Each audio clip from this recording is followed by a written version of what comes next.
খাবো না তো আমি। দাদা কি অতটা ক্ষীর, অতখানা আবনির?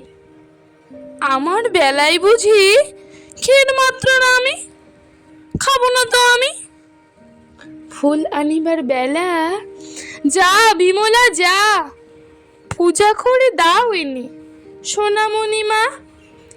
কাঁদিলে দুরন্ত খোকা, রাখা তারে ভার।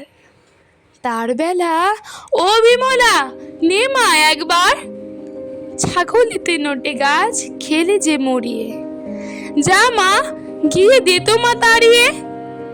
দাদা বসে আছে খেতে, দাও তো মা নুন, পানটা যে বড় ঝাল, দে মা এনে চুন। যার যত ফরমাস সব তুমি করো, তাতে তুমি বিমলাটি বাঁচো আর খাবারটি আসে যেই আর তারে মনে নেই। তার বেলা রাধু মাধুর আমি বামি শ্যামি, খাবো না তো আমি।